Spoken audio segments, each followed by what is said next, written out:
Hey, Rise. Shalom, Shalaki, Shalom, Makim, Shalom. First and foremost, as always, I'm going to give all praise, all honor, and all glory to Yahweh, Bahashem Yahweh Shai, Bahashem Rachakudash. Double honors to the apostles and the elders of Great Millstone that taught us this truth and that's still teaching this truth. And as always, much peace, love, and salutation to the elect. All right, the 144,000, all the way down to the large multitude that believes in who the Lord will deliver in these last days. To you all I say Shalom. I'm the brother Tazamah from the Great Millstone Dallas camp, coming back today with another lesson. And Lord willing, this lesson will be edifying. And I wanted to make a quick lesson on a point that's always been floated around out there. And there's been videos that's been done on it, but I'm just revisiting it. A lot of times when somebody gets rebuked or,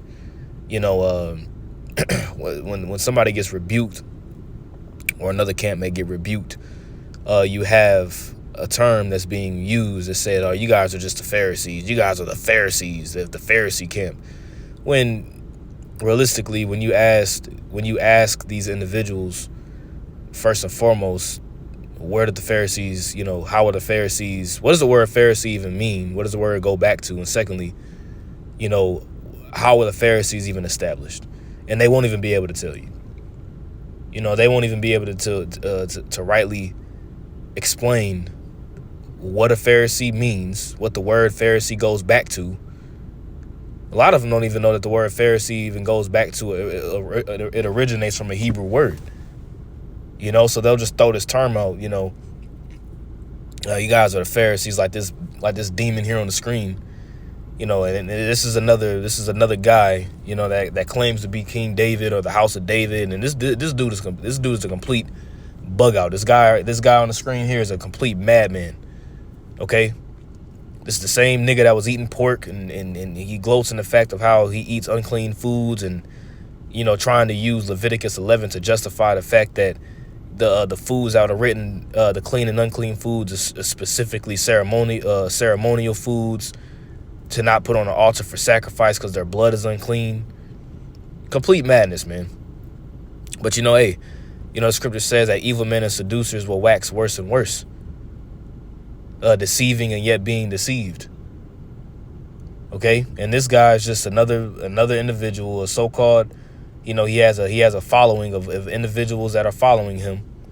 That's just gonna lead more blind into the ditch. Individuals have to walk according to their lot, and he's just set up just to cause people to stumble. You see, but we're not gonna be swayed by this madness that this nigga is out here promoting that you can eat all this unclean foods and abominations. Well, I mean, look at the guy. Look at him. You could definitely tell that his diet is completely out of whack. Man has kidney failure. He said that out of his own mouth too. But you gotta wonder why, right? But anyways, I want to play something real quick, and we'll get a couple precepts. I'm not surprised. So a lot of people upset because I had some ham. They put. And look at all the comments. People. You got people that are you got people that are cursing him out, but you got a lot of people that's big up in this guy. And that's a new one. RHOD, Royal House of David. That's a new one. You got RHOD. What is the APTTMH, MHNCBU,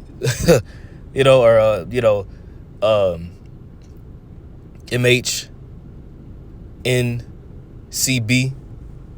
all these, anyways, but let's just continue. Madness, man. Videos up. We got GMS. We got Sakari. True Nation. And a lot of individuals that's on here actually rebuking is Great Millstone Akim. Like GMS, More Than Conquerors 3179. He put up Proverbs 13. Whosoever despises the word shall be destroyed. But you got a lot of individuals that are on there bigging this guy up. Okay, bigging this guy up as if he's breaking things down the correct way, and that now we got liberty just to do whatever the hell you want to do. So now is it okay to be a mo? Is that okay? Is it okay for a man to wear a women's clothing now? Is that cool?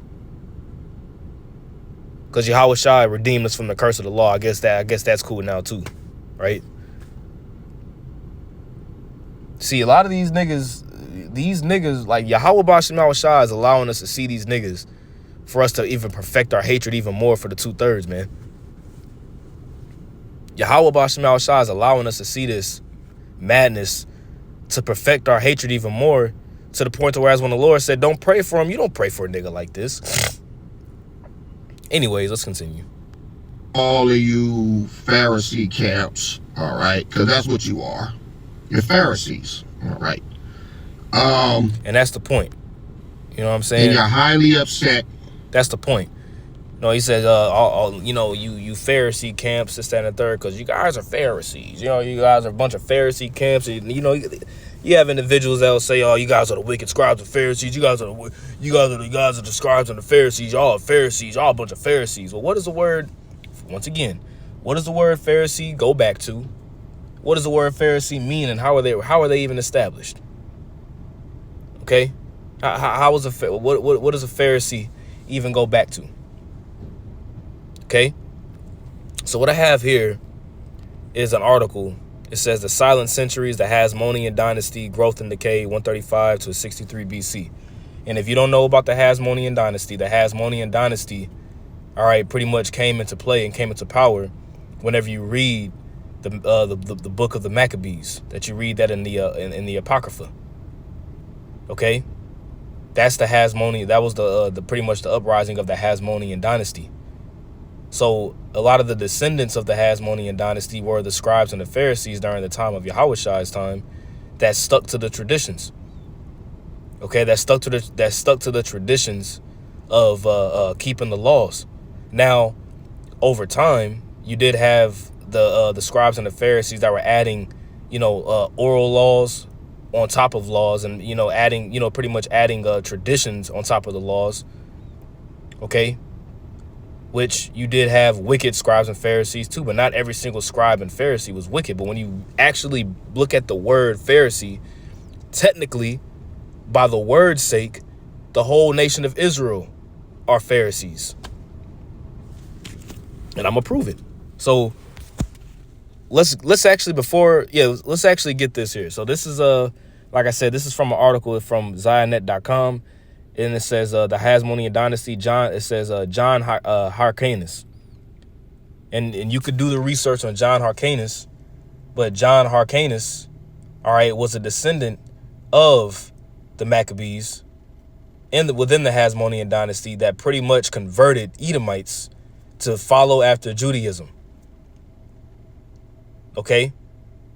And when you also go into it, I want to say that Antipater the Idumean, okay, was actually one of John Hyrcanus's generals in a sense.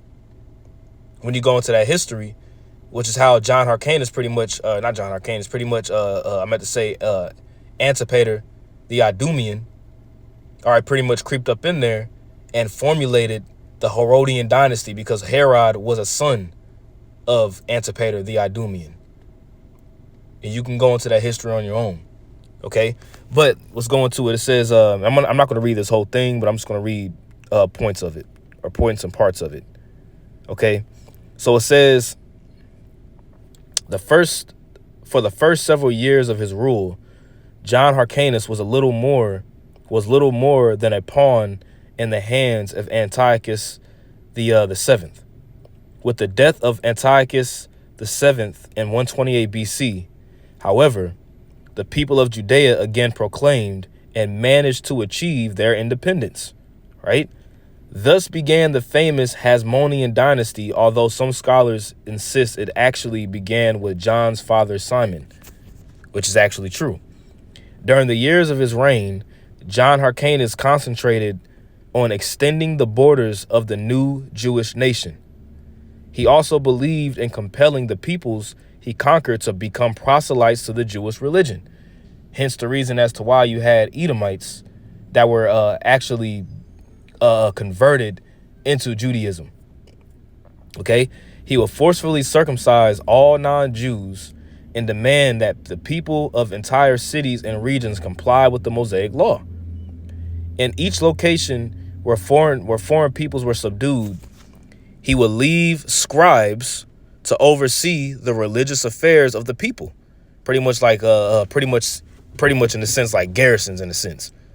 These scribes were descended from the Hasidim, the pious ones, okay, among the Jews who had inspired the Maccabean revolt, going back to their forefathers. Whenever you read during the time of the Maccabees, when you had Judas Maccabees and his brothers that was pretty much going up against the Greeks, which were Edomites, going into the cleansing of the temple and the Hanak, so on and so forth, right?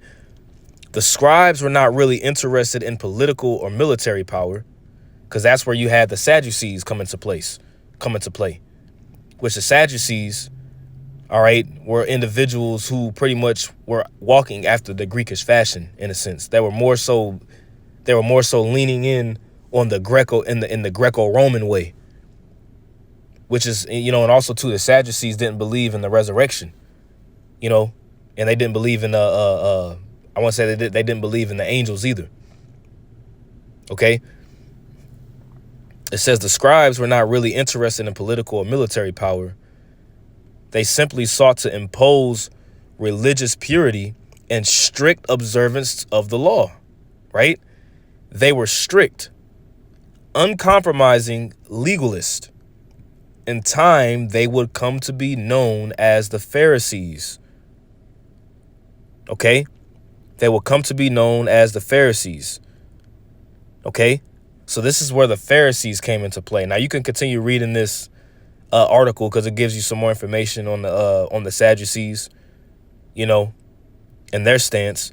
But the Pharisees were descendants of the Hasmonean dynasty and individuals who kept strict adherence to the law. Okay?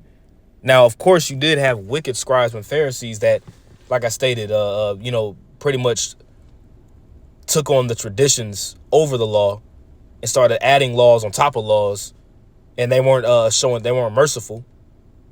You see? But what exactly were all scribes and Pharisees wicked?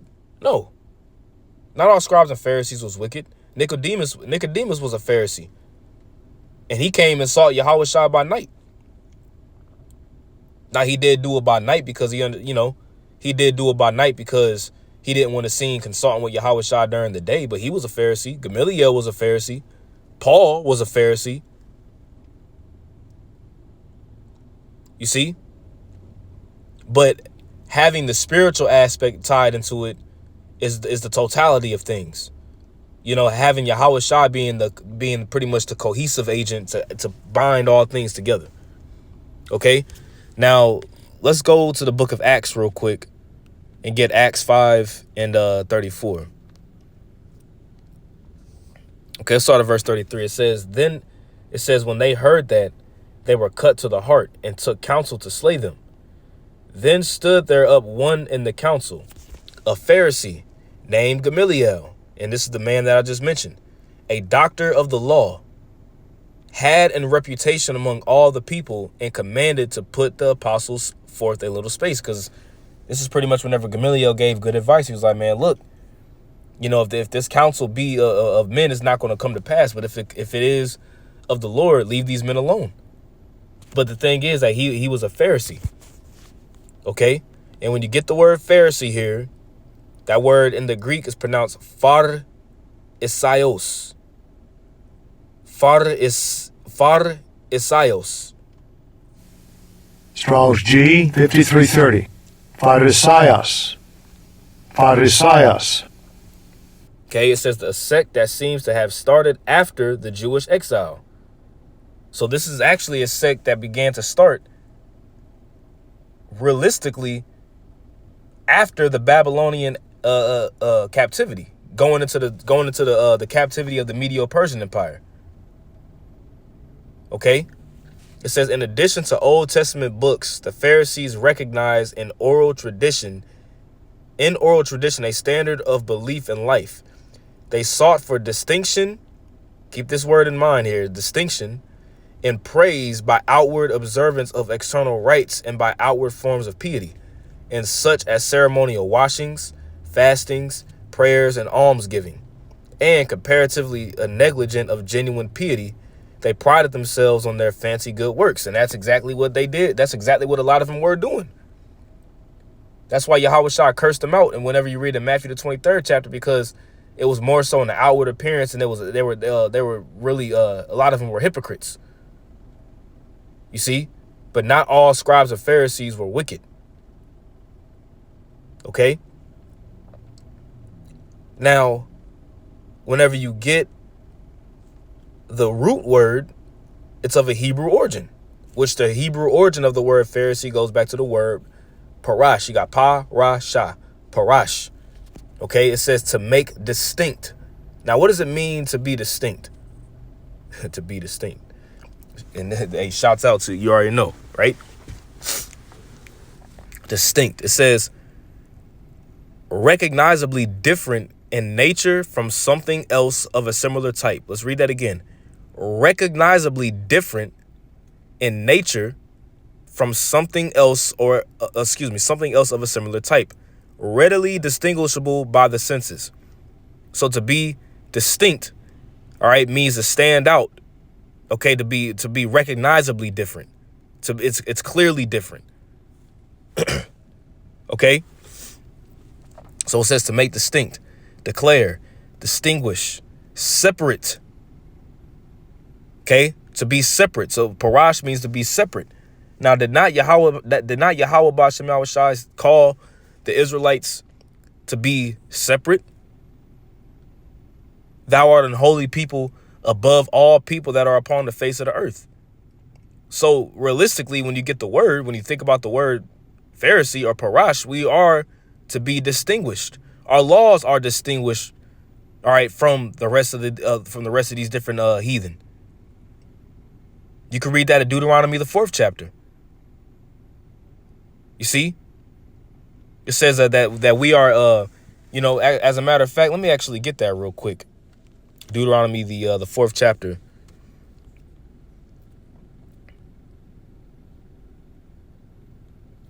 Right. Deuteronomy 4 and 5, it says, behold, I have taught you statutes and judgments, even as Yahweh my power commanded me, that ye should do so in the land whither ye go to possess it. Keep therefore and do them, for this is your wisdom and your understanding in the sight of the nations, which shall hear all these statutes and say, surely this great nation is a wise and understanding people. So our laws that the Lord gave unto us distinguish us and separate us from the heathen. Okay? Which one of the laws that Yahweh B'Shem Yahushai gave unto us was a dietary law. Because whenever you do read the laws, the statutes, and the commandments, okay, the laws, statutes, and commandments were written. All right, as a matter of fact, let me see if I can find it real quick. I think it's in Luke the 18th chapter. Right. Luke 18:1, Leviticus 18:1, it says, and Yahweh spake unto Moses, saying, speak unto the children of Israel, and say unto them, I am Yahweh your power. After the doings of the land of Egypt, wherein ye dwelt, ye shall not do. It says, and after the doings of the land of Canaan, whither I bring you, shall ye not do, neither shall ye walk in their ordinances. Ye shall do my judgments, and keep mine ordinances to walk therein. I am Yahweh your power. You see? So these laws that Yahweh B'Shem Yahushai gave unto us, okay, are to distinguish us from the things that the heathen were doing while we were in the land of Egypt, or while we were going into the land of Canaan. So the laws pretty much are what the Lord told us to do and things not to do, because you had the heathen that were either not doing what the Lord told us to do or doing what the Lord told us not to do. So it distinguished us to be different and separate from the heathen, because they were eating unclean foods. They were practicing immorality. Practicing the temple harlotry and being temple harlots and temple prostitutes and things of that nature.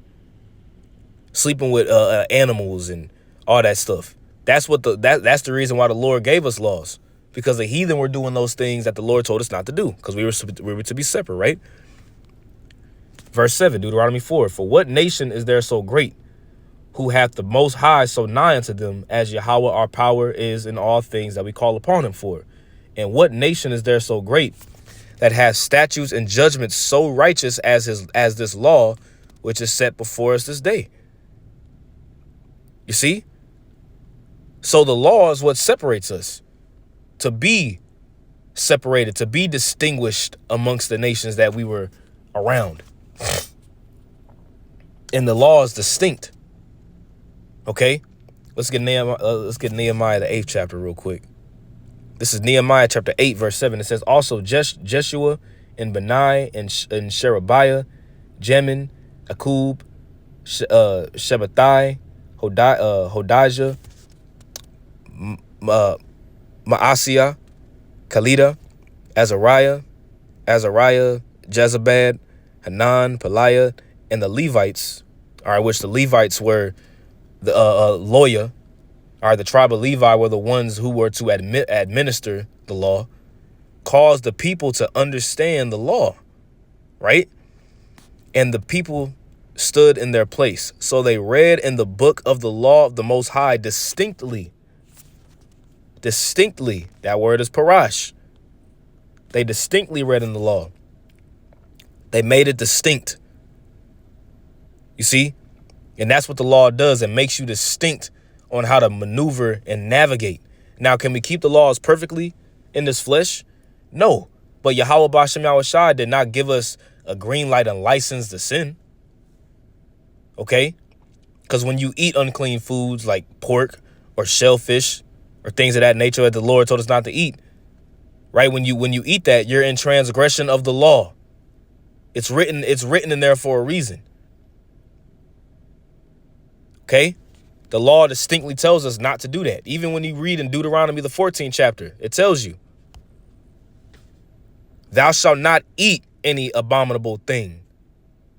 And then it tells you what beasts that you can eat. Okay? And it tells you, nevertheless, these ye shall not eat of them that chew the cud, or of them that divide the cloven hoof. Ye shall not eat. And it tells you, and the swine are things that you should not eat.